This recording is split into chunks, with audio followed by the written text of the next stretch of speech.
Hello friend, stock market technical दोस्त में आपका एक बार फिर से बहुत बहुत स्वागत है।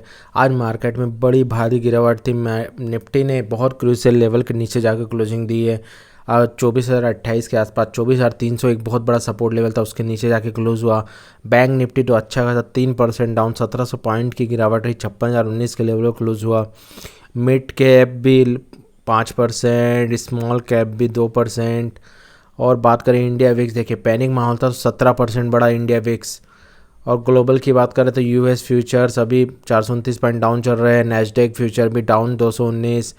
और गिफ्ट निफ्टी, इन सब में अच्छी खासी, और इन सब की अच्छी गिरावट का मेन रीज़न था ब्रेंट क्रूड ऑयल।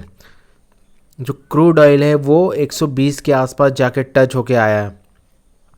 देखिए मैं आपको क्रूड ऑयल का एक चार्ट बताता हूँ मंथली बेसिस पे। देखिए मंथली बेसिस से इसी मंथ अगर हम लोग नीचे से करें $63 से सीधे $120, $120। और ये अभी मार्च का सिर्फ 10 दिन हुआ है।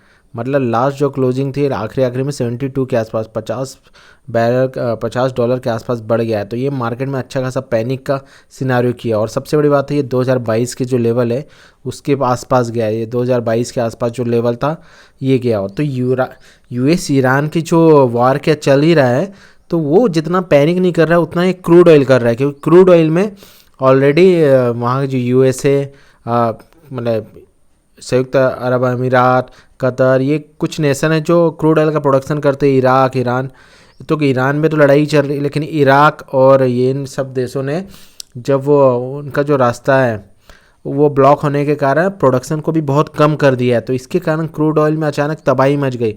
तो $120 जाके टच करके आया। उसके बाद लास्ट में रिकवर हुआ है, जिसके कारण मार्केट भी थोड़े से रिकवर हुए।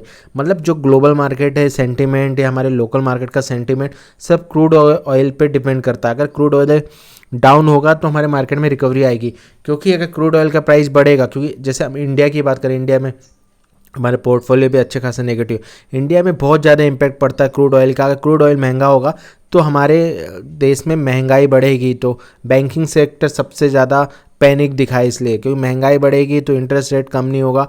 तो उसके कारण बैंकिंग सेक्टर में सबसे ज़्यादा इम्पैक्ट पड़ा। महंगाई के कारण हर चीज़ महंगी होगी और गवर्नमेंट पे और जीडीपी। और एक और बात है, हर 10 बैरल अगर क्रूड ऑयल बढ़ता है तो 0.3% का जीडीपी में ग्रोथ कम होता है। तो ये भी एक नेगेटिव इम्पैक्ट रहा। तो ये सब चीज़ जब तक अब मार्केट में पैनिक रहेगा, अगर क्रूड ऑयल अगर रिकवर होता है या फिर से डाउन होता है तो मार्केट रिकवर होगा, नहीं तो क्रूड ऑयल के कारण मार्केट में और तबाही मच सकती है।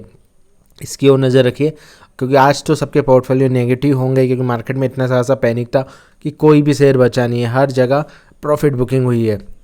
तो आगे भी क्रूड ऑयल पर नज़र रखिए। और ईरान यूएस को लेके अगर पॉजिटिव नहीं जाती है तभी क्रूड ऑयल का प्राइस डाउन होगा और मार्केट में रिकवरी आ सकती है। Thank you friends.